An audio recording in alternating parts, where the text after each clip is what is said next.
L'image qui nous intéresse, c'est celle qui est produite par la société, par les institutions. Les historiens, en fait, ont peu utilisé les images pour leurs travaux historiques. Ils ont peu utilisé l'image parce qu'ils ont pendant très longtemps, considéré les images comme des sources de renfort. Notre siècle est un siècle de l'image. Ce sont les films, c'est la photographie, c'est Internet, c'est la télévision. Il y a énormément de choses qui sont transmises par l'image et que doit-on faire? Les sens d'une image sont complexes, l'image est polysémique, donc il faut trouver l'agencement des sens, mais qu'en plus ce sens se transforme, le sens des images, comme le sens des mots, il a une histoire. Mais l'impact, il faut se dire que cet impact vient en fait c'est un terme de la balistique, qui veut dire que non seulement elle atteint la cible, mais ça éclate aussi à l'intérieur de la cible. Et ça reste par rapport à notre cortex cérébral, qui est multidimensionnel, et les images s'accrochent.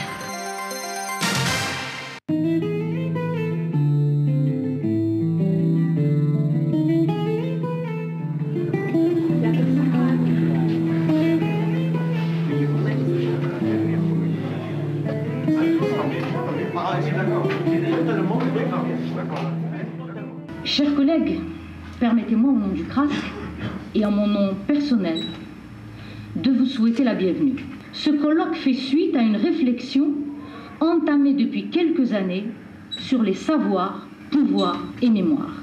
Le présent colloque, auquel participent de nombreux collègues universitaires et chercheurs, se prolongera dans la ville, et c'est la particularité de ce colloque, et il est heureux que cela ait pu se faire notamment avec les journées cinématographiques auxquelles nous sommes tous conviés. Un colloque consacré à l'image, dans le fond, c'est rare, parce que depuis très longtemps, les historiens, en fait, ont peu utilisé les images pour leurs travaux historiques. Ils ont peu utilisé l'image parce qu'ils ont pendant très longtemps, considéré les images comme des sources de renfort. Ce sont des sources annexes pour les historiens. Pendant très longtemps, ils ont considéré que l'archive reine était l'archive écrite, la trace écrite, donc essentiellement d'ailleurs les archives étatiques.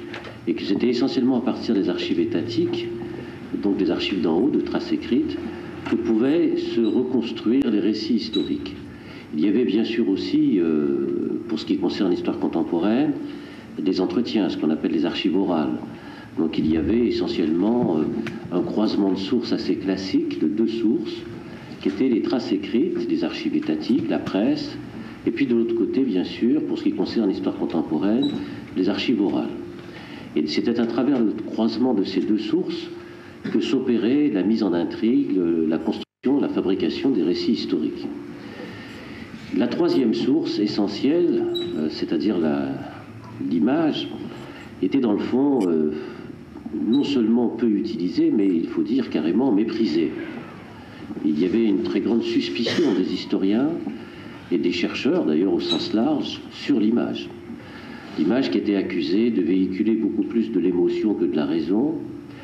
Et il y avait toute une série de critiques très virulentes à l'égard des images, notamment véhiculées par la télévision, par les documentaires, qui étaient accusés par de nombreux chercheurs, de nombreux intellectuels ou autres, de véhiculer, disons, des représentations trompeuses de la réalité, et la seule source fiable était considérée comme celle appartenant à la sphère de l'écrit. On s'est rendu compte aussi qu'on ne pouvait pas réfléchir longtemps sur le rapport entre mémoire et histoire sans réfléchir à l'image. Surtout notre siècle. Notre siècle est un siècle de l'image. Ce sont les films, c'est la photographie, c'est Internet, c'est la télévision. Il y a énormément de choses qui sont transmises par l'image et que doit-on faire? Alors pour ce qui nous concerne, nous Algériens, il faut qu'on mette des gros moyens pour former des historiens, former des spécialistes d'histoire de l'art, former des cinéastes, former des spécialistes de la photo, parce qu'il y a des dizaines de milliers, des centaines de milliers d'archives photographiques qui existent, iconographiques. Il y a certainement des centaines de milliers de photos, des milliers de courts-métrages, et il est de plus en plus difficile de s'interroger sur la société sans aborder la représentation qu'elle se fait d'elle-même à travers l'image et sans essayer de décrypter ces images. Le cinéma donc de l'époque coloniale constitue, à travers ses évocations, ses silences et ses omissions et ses mythes, un révélateur exceptionnel d'un contexte sociologique assez significatif. Donc 3 facteurs me semblent essentiels à signaler. Le premier, d'abord relatif au contexte, comme je viens de le dire, dans lequel a germé cette production. Le second élément, non moins négligeable, est lié à l'émergence du cinéma, qui était à l'époque un monopole exclusif des Européens. L'Algérien, c'est simplement à partir de 1957 qu'il a commencé, donc 62 ans après la création du cinéma, qui a eu un accès au 7e art. 60 années donc durant son invention, le 7e art était inaccessible aux colonisés qui en étaient réduits à contempler leur propre image à travers le reflet des autres. Donc double regard aliénant. C'est par les moyens de l'analyse qu'il est possible de répondre peut-être à ces questions et de dépasser le lien mécanique qui régit le rapport entre l'histoire et le cinéma, et donc d'examiner les structures de signification des films et les mécanismes qui participent à leur production et à leur signification. Alors, j'ai cherché en fait à souligner les rapports entre image et histoire et en particulier 2 aspects. Le premier, c'est celui du rapport qu'entretiennent les historiens du contemporain, particulièrement avec l'image. Second problème méthodologique, il faut bien le dire, les historiens ne savent pas utiliser des images. Il faut être clair, on n'a pas de méthode. On n'a pas de méthode, d'une part, on est assez peu frileux, quoi qu'on en dise, pour s'approprier des arts intellectuels d'autres disciplines, ce qu'on pourrait très bien faire par exemple en biologie avec l'étude de cinéma, mais en vérité on est resté très hésitant devant ça. On est face à un problème du statut de l'image aujourd'hui en histoire contemporaine, et il ne faut pas nous leurrer, nous avons pris du retard. On n'a pas, ma connaissance en tout cas sur l'histoire coloniale c'est une certitude, on n'a pas aujourd'hui de centre de recherche, voire de laboratoire qui travaillerait sur ces questions en France. C'est donc pas reconnu sur le plan institutionnel. À ma connaissance, il n'y a pas de gens qui ont été pris par l'institution universitaire historienne, en référence donc à ces travaux sur l'image. Donc je crois qu'on n'est pas sorti d'un état d'aveuglement, on n'est pas encore sorti d'un état de crise aujourd'hui, d'un état en tout cas d'une certaine inertie institutionnelle sur la reconnaissance des travaux qui portent ou qui utilisent pour partie la source image. Bouzaria, 1946, Djellaba et Boulra. C'est un autre homme qui revient au pays 10 ans après son premier retour. Encore jeune, il n'a après tout que 48 ans. L'ancien gymnaste de Tlemcen est fatigué, sinon déjà usé par les épreuves, la prison, le bagne, l'exil. Le jeune Messali, tout nouveau secrétaire général de l'étoile nord-africaine, dès 8 mois plus tôt, se fait photographier en costume, cravate et chapeau. Et chapeau. Je n'ai pas avec moi l'image du chapeau que j'ai obtenu par des archives privées. À 28 ans révolus, c'est un très bel homme, juvénile encore, qui a fière allure. Il n'est certes pas le premier Algérien à arborer le costume européen. Certains jeunes Algériens se donnent à voir dans cet appareil depuis près de 30 ans. Messali Hadj va faire donc sa première expérience de travail en usine. C'est une usine de fil et de coton, une usine de textile, donc qui emploie énormément de main-d'œuvre et particulièrement de la main-d'œuvre féminine. Donc il va énormément de temps libre, d'aller et venir, etc. Et ça plaît parfaitement au tempérament de Messali Hadj. Et après cela, il va se déplacer dans ces locaux-là, donc l'étoile nord-africaine sera abritée, tiendra de nombreuses réunions, et bien sûr, les cafés sont d'autres lieux, effectivement, où les premiers fondateurs de l'étoile nord-africaine auront à se réunir. Mais ce qui est intéressant, c'est que le café La Muse Rouge, bon, bien sûr, l'enseigne a disparu. Je me suis appuyée sur Messali Hadj, mais à travers Messali Hadj, ce sont des centaines et centaines de travailleurs algériens qui ont parcouru, qui ont arpenté donc le territoire français, les villes françaises, les usines françaises, etc. Et je vous remercie. Alors je me suis attachée aujourd'hui plus particulièrement aux images fixes qu'aux images animées, mais il faut savoir que l'ensemble de ce que je vais dire se reflète aussi également dans les images cinématographiques de fiction ou documentaires. Alors l'Agence générale des colonies, en fait, elle a une histoire. Elle est née déjà au milieu du 19e siècle où le gouvernement français avait pressenti d'organiser la propagande pour vendre l'empire colonial aux Français. Et en fait, ça s'officialise en 1899 avec l'Office colonial qui devient en 1919, après la guerre, donc Agence générale des colonies. Et en fait, elle va se transformer, elle va exister de 1899 jusqu'aux décolonisations. donc pour devenir l'Agence de la France d'Outre-mer, puis le service intercolonial de documentation. Alors ce qui est intéressant dans cette pérennité de l'Office de propagande français, c'est qu'en fait il transcende tous les régimes. Tous les régimes politiques ont eu besoin de cet organisme qui a organisé donc toute la propagande officielle française et qui avait pour but donc de récolter de l'information, mais aussi d'en produire et surtout d'en diffuser auprès des Français.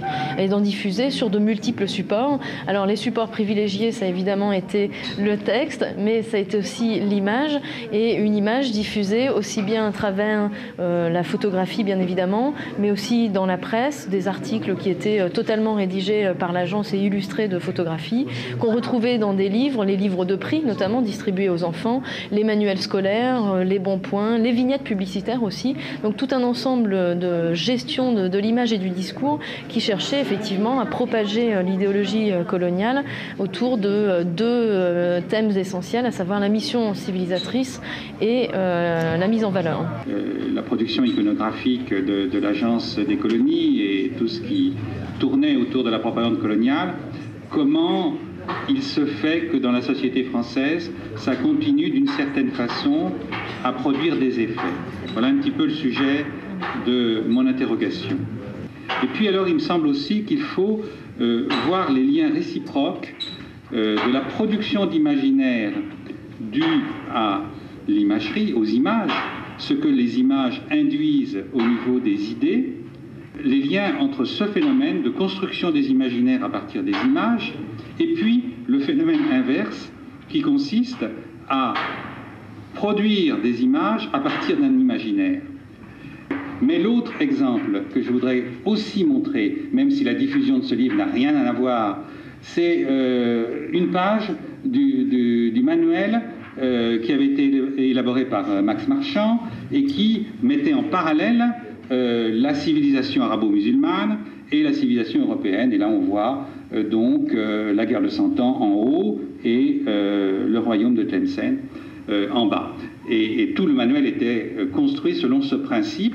Bon, c'était une manière de se dégager du regard colonial qui n'a pas eu beaucoup d'avenir, parce qu'y compris les parents d'élèves européens dans la société coloniale réagissaient contre l'utilisation de ce manuel et s'y opposaient.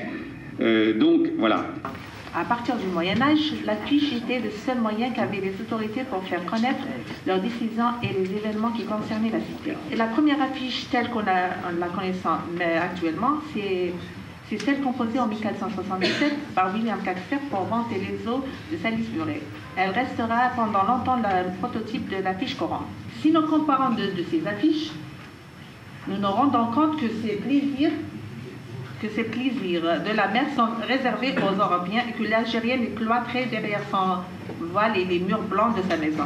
Cette femme voilée que l'on retrouve sur beaucoup d'affiches coloniales serait-elle le symbole de cette Algérie qui devait se taire et rester cachée? Des chemins de fer montrer le beau paysage ou une ville dans ce qu'elle de pittoresque sans avoir à faire figurer un train ou des rails. Que voulaient dire ces affiches? Que la seule beauté des sites faisait que l'on devait avoir envie de prendre le train ou que grâce à cette société, on pouvait avoir accès à tous ces endroits plus mystérieux les uns que les autres. La première affiche politique, la première affiche commémoration du centenaire de l'Algérie française pourtant pourrait donner à penser que les deux communautés étaient très liées. Les deux personnages sont côte à côte et pourtant on ressent le geste protecteur et paternel du colonisateur vis-à-vis du colonisé. Cette affiche est celle qui représente le moins la réalité. Elle concerne les appelés, algériens bien sûr, du service militaire. Pour l'occasion, ils deviennent de vrais Français. Alors, ce qui est intéressant chez les mémoires de Tawfiq al-Madani, c'est que c'est un livre qui donne à voir énormément d'images. Il y a plus que 80 photographies en noir et blanc qui sont essentiellement des portraits. On voit au moins trois choses. C'est-à-dire le développement de la relation qu'entretient un personnage avec l'image qu'il se donne de lui, c'est-à-dire la façon de se faire encadrer par un appareil photo. Comment est-ce que les personnages de différentes classes sociales, de différentes positions dans une hiérarchie sociale à Alger des années 20 et 30, 40, comment est-ce qu'ils entretiennent une relation d'eux-mêmes avec l'image qu'ils donnent d'eux au public, comment est-ce qu'ils se présentent en public, quelle posture est-ce qu'ils ont quand ils sont devant un appareil photo, comment est-ce qu'ils s'habillent. Deuxièmement, justement, c'est la question du vêtement. Il y a tout un développement de la manière de s'habiller, de la manière de se présenter en public, qui fait, entre autres choses, qu'il y a une costume national qui apparaît, qu'on n'était pas du tout considéré comme costume national avant ce moment-là. C'est des années 20 et 30 qui commencent à mettre en scène vraiment une nouvelle image de soi et de son histoire, de son passé, qui fait qu'on considère les choses plus du tout comme avant. Donc c'est intéressant aussi de voir quelles sont les absences, quels sont les silences qui se produisent dans la reconstruction de l'histoire telle qu'elle est faite par ce livre. La Tunisie illustrée fut parmi les grandes revues qui ont servi de miroir à cette œuvre en valorisant par l'image et le texte l'œuvre quotidienne de promotion de la colonie en partant d'un échantillon éloquent de cette revue. Nous tenterons de montrer comment l'image a été aussi puissante que le texte et le discours dans cette vulgarisation de l'œuvre coloniale en Tunisie. L'État colonial a trouvé dans la photographie le meilleur moyen de propagande pour montrer la diversité de ses œuvres touchant tous les domaines, sa richesse naturelle, son évolution architecturale et son photogénie. Une Tunisie à la fois typique et améliorée par la présence coloniale, enrichie par le génie militaire et civil de l'Occident civilisateur. Moi, je voudrais évoquer devant vous plus précisément les problèmes spécifiques posés par l'utilisation de la photographie en histoire. Et je vais mener cette réflexion qui est nourrie de mon expérience de recherche en thèse sur le sujet suivant, la photographie pendant la guerre d'Algérie. Depuis une quinzaine d'années, quel bilan on peut tirer des études photographiques en histoire? Ce qu'on peut dire, c'est qu'ils sont dispersés dans un certain nombre de disciplines de l'université française. Il y en a en histoire, il y en a en histoire de l'art, il y en a en une discipline qui s'appelle information et communication. Et je pense que l'université française ne prend pas en compte la spécificité de ce que les Américains ont comme discipline qui s'appelle les Visual Studies. Et cette discipline est arrivée en Europe, en Allemagne, en Grande-Bretagne ou en Italie, et pas encore vraiment en France. Les albums qu'on peut consulter sont en fait présentent des contacts, mais des contacts qui ont été... Chaque image a été découpée, donc on n'a pas la continuité de la bande négative avec les numéros des images.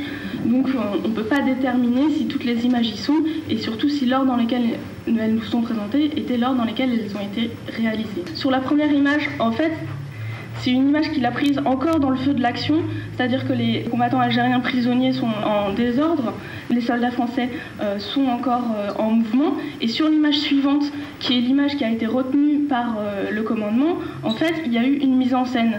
On a fait asseoir les prisonniers, les soldats français se sont bien positionnés, le buste droit, l'arme à l'épaule, et en fait, c'est ce genre d'image qui était la construction, l'image qu'on voulait donner. Et les deux suivantes prouvent la même chose. Alors c'est pareil, c'était encore le feu de l'action, et là ils se sont positionnés. Et ça, c'est une photo prise par un photographe de l'agence Gamma. Et donc, la mise en scène est flagrante. Il y a toute une série d'images avec ce prisonnier et ses morts, et sous des angles différents, et il n'est pas toujours dans la même position avec les bras levés. Voilà. La question de l'image se pose aussi du point de vue algérien.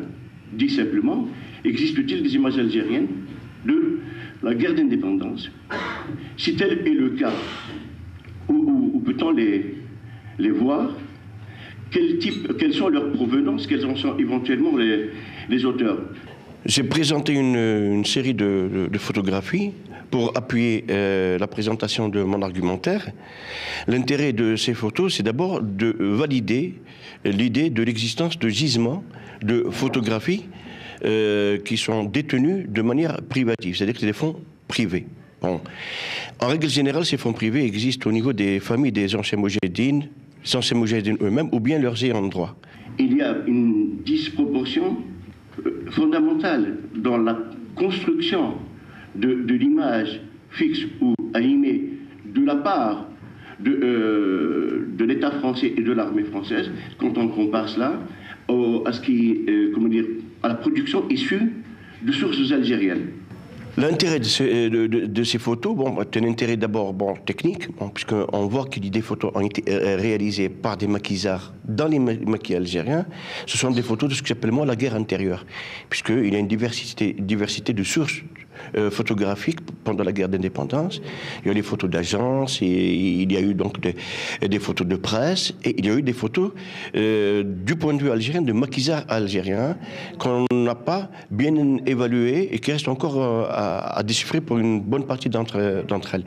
Par rapport à mon propos, quel était l'intérêt des photos que j'ai présentées? Ces photos montrent deux responsables importants du comité de coordination d'exécution, en l'occurrence Karim Belkacem et Ben Youssouf Belkhadda, durant leur traversée de la Wilaya 2 en direction de la Tunisie. Bon, et elles donnent un éclairage sur la culture politique des dirigeants, sur la culture politique issue profondément du courant PPA-NTLD, c'est-à-dire qui est faite de fraternité, de combat, et en même temps de sens de la hiérarchie et de sens de la discipline partisane, dès lors que l'on sait qu'à l'occasion du congrès de la Soumam qui s'était déroulé juste quelques mois avant, il y a eu des oppositions très fortes entre, d'une part, le courant représenté par Zeroud Youssef, ancien patron de la Wilaya de Ibn Tobel, et les animateurs du congrès de la Soumam, entre autres le défunt Larbi Ben Mehdi et le défunt Abban Armdan. L'image qui nous intéresse, c'est celle qui est produite par les institutions et par la société. Alors, par société, j'entends évidemment les individus. Comment ils se photographient. À quel moment les Algériens sont mis à prendre la pose. Pourquoi, la veille du déclenchement de la Révolution, les 6 grands responsables ont pris la pose. Bon, donc ça va depuis la photographie familiale jusqu'à la grande saga de la Révolution. Et pourquoi, d'ailleurs, dans les maquis, pourquoi dans les états-majors, on prenait aussi la pose. Et c'est cette source, maintenant, qui est utilisée. Dans les maquis, beaucoup d'anciens moudjahidines ont écrit leurs mémoires et en illustration de leur mémoire, ils ont mis des photos. Mais on ne sait plus très bien qui est le héros dans cette photo. Lui, certains, il faut bien qu'il montre, ou bien ceux qui l'entourent. Et la remarque que je peux me permettre de faire à partir de 4 ou 5 livres, c'est qu'il y a un personnage, je ne dis pas qu'il est oublié, mais on n'en parle pas vraiment, qui apparaît dans ces photos des maquis et qui sert de justificatif au statut de celui qui a publié la photo, c'est le colonel Lotfi. Colonel Lotfi qui apparaît ou pas avec le colonel Boumdien, mais systématiquement, j'ai comme l'impression qu'il sert de faire valoir. J'ai été responsable parce que je suis avec le colonel Lotfi. Je vais partir de deux remarques qui sont devenues banales depuis quelques décennies. D'une part, et puis encore plus, on est revenu partiellement là-dessus au cours de ce colloque, dans cette logique, il faut notamment que le capital circule rapidement, une rotation rapide, et le résultat sur le plan esthétique, sur le plan psychologique peut-être, des perceptions en tout cas, c'est que cette vision du monde qui donc, on vient de voir, est médiatisée, elle tend à se réduire, en plus, elle doit se réduire au présent, de plus en plus au présent, à l'immédiat. Ce matériau image est constamment, de plus en plus, mis en forme par ces différentes médiations. Il en conserve, ce matériau, des logiques incorporées qui sont évidemment toutes différentes de celles de l'analyse scientifique. Je dis bien différentes, je ne dis pas incompatibles. Là, il y a un groupe de photos de réfugiés nomades sous la tente dans la région de Beukens. Alors, le sujet se prête à la belle photo, parce que les moyens normaux d'existence sont pratiquement absents, très dégradés. L'alpha, il en reste un petit peu, mais les moutons, où les qu'ils aillent, on est à quelques kilomètres de la ligne Maurice, c'est-à-dire si on les laisse un petit peu aller paître, ils vont sauter. Si on se balade un petit peu sans prendre précaution et en plein jour, on a un avion qui va à tout hasard vous mitrailler, etc., etc. Donc ce sont des nomades qui ne bougent pas et qui attendent l'aide. Et donc pour la nourriture, eh bien, ils dépendent essentiellement de l'aide internationale. Nous avons tout un cycle aussi sur la scolarisation pour montrer qu'il y avait une organisation, c'était tout à fait réel. Bon, je disais que je me sentais un peu seule parce que Je n'ai pour l'instant rencontré personne qui ait vraiment eu envie de travailler sur ce corpus constitué des œuvres que des peintres du monde entier ont réalisées pendant la guerre d'indépendance de l'Algérie. Alors, puisque le colloque porte sur l'histoire et la mémoire, je crois qu'il est bon de voir que de ces deux points de vue, il me semble que ces œuvres sont tombées dans un certain oubli. Et je vais prendre quelques éléments, quelques exemples pour le montrer. Il y a quelques années, Hamid Kétissi avait fait un documentaire sur ces toiles. Et Pierre Vidal-Naquet, qui l'avait interrogé, avait dit « Nous avons perdu la bataille de l'image ». Ça voulait dire qu'au moment où lui luttait en France pour faire connaître ce qui se passait en Algérie, pendant la guerre d'indépendance, eh bien, ils n'ont pas utilisé les images produites par les peintres. Ils en ont utilisé d'autres, mais pas celle-ci en tout cas.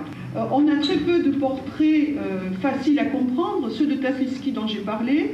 Celui que Picasso réalise de Jemila Boupacha est évidemment immédiatement perceptible. Et puis c'est un des seuls qui a été utilisé à l'époque dans les médias, puisque les lettres françaises qui étaient près du Parti communiste, aussi bien le livre sur Jemila Boupacha de Gisèle Halimi avait reproduit le dessin de Picasso. Mais en fait, très peu de gens aujourd'hui le connaissent. Et je pense qu'il n'est pas non plus intégré dans la mémoire collective. Nous, en tant qu'architectes, l'image qui nous intéresse, c'est celle qui n'existe pas et celle que nous allons produire. Et dans cet exercice difficile, nous engageons une responsabilité, c'est-à-dire, est-ce que l'image que nous allons produire est l'image qu'il faut produire, à la place où il faut la produire? Donc la question est difficile, bien sûr, tout le monde se la pose, et parmi les théories avancées, et de plus en plus, notamment celles qui se situent dans ce qu'on appelle actuellement l'écologie urbaine, disent que dans cette démarche de création, il faut essayer de respecter ce qu'on appelle la mémoire des lieux.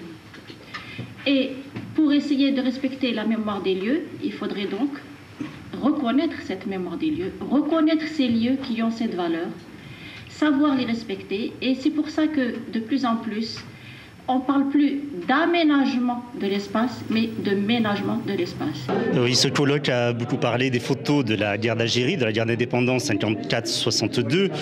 Quant à moi, j'ai voulu apporter un éclairage sur une actualité plus récente, celle toujours en partant de la photographie des 10 dernières années, de ces années de guerre civile qu'il y a eu en Algérie, et d'étudier ceci à partir de la photographie parue dans la presse européenne, qui sont le fait essentiellement de photographes venant d'Europe. J'ai relevé au cours de mon travail un certain nombre de stéréotypes. En gros, jusqu'en 1992 émerge dans la presse européenne la figure du barbu. On désigne en quelque sorte l'ennemi. Le barbu, c'est le fanatique que l'on retrouve. Les années 92-95, donc d'explosion du terrorisme, apparaît à côté du barbu le visage masqué du ninja, des troupes de sécurité, et parallèlement à celui-ci, celui de la femme voilée. Souvent, il y a toute une série de photos où on voit des femmes voilées passer devant un mur avec une inscription MIA, GIA, etc., comme si on pouvait assimiler une femme voilée à des groupes terroristes de ce type. Troisième période, qui est la période en gros des grands massacres de 97 de Bentalla, là apparaît un autre type qui est celui de la femme éplorée, qui est symbolisé bien sûr par la Madone de Bentalla. Donc on a en quelque sorte réduit l'Algérie à ces stéréotypes. Le résultat, c'est, je pense, une mauvaise compréhension des événements dramatiques qui se sont déroulés depuis une dizaine d'années. La question centrale, si vous voulez, qui est posée aujourd'hui, en tous les cas pour nous ici en Algérie, c'est l'interaction qu'il peut y avoir entre les représentations cinématographiques et la question de l'identité nationale. Autrement dit, une série de questions viennent se poser à travers cet énoncé. Quel est le rapport entre la nation et le cinéma? Quel est le rapport entre l'identité nationale et le cinéma? Et est-ce qu'il existe un cinéma national? Dans quelle mesure on peut parler de cinéma national en Algérie? Et dans quelle mesure on parle d'identité nationale en Algérie? quel espace historique peut-il exister pour un cinéma tel que le cinéma algérien?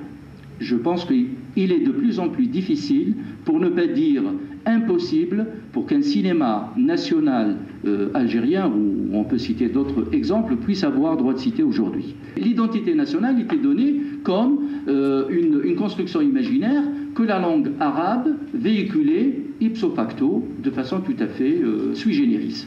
On constate aujourd'hui qu'il y a des films dont la langue parlée dans ces films, des personnages, etc., et l'amazigh, donc le berbère. En attendant demain le touareg, le chaoui ou une autre expression linguistique.